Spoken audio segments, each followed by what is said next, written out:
When it came to the end of my university time, I was figuring out what to do. Staff had encouraged me to consider doing an internship with Athletes in Action. It turns out I fell in love with it. I loved being on the campus. I loved getting to be a person for athletes that they could trust and rely on and grow spiritually.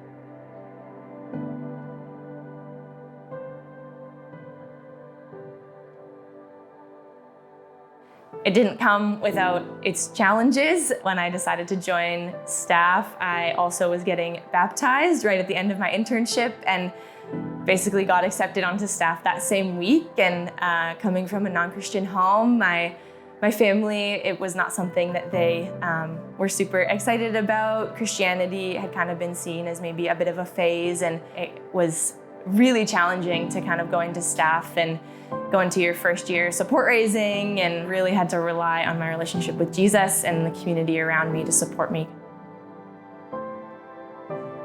During COVID, everything shut down. We all felt it. Staff meetings online were quick and to the point, and those in-between conversations that actually help you develop relationships together as staff were gone.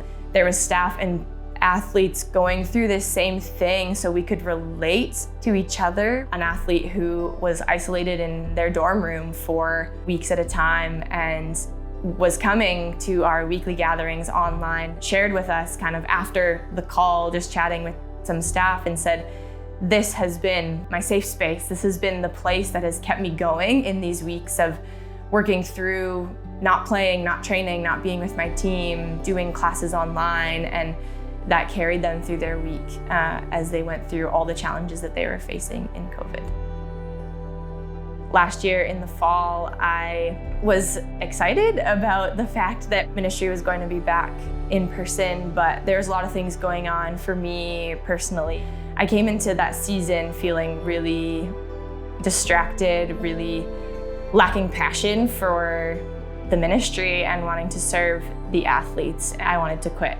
I started the semester in a pretty low place, and as I journeyed through it, realized that I don't know if I want to be here anymore. It wasn't until the end of January at our Athletes in Action Summit that things became really clear.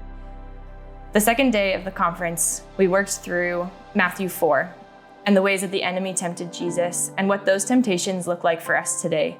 It was the temptation to take the easy way out. I knew as soon as this was shared that it was something that had been happening to me all fall.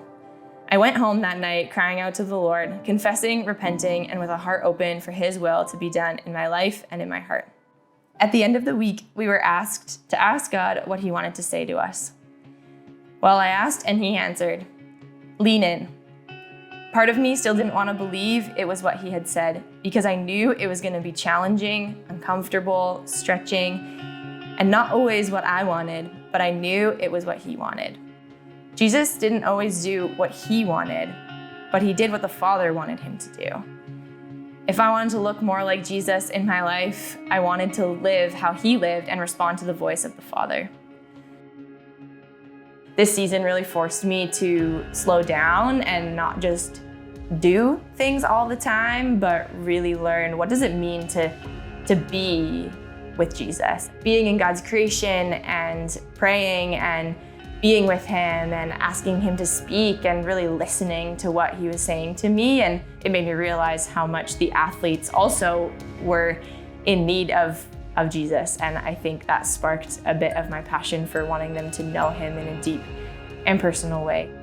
Keep pursuing a deep, personal, intimate relationship with Jesus, because it changes everything about your life, and in turn, it flows out of you and impacts those that God has called you to minister to. It starts with a heart that longs to see Him in your life and longs to see the Spirit move in your life and through the lives of others around you.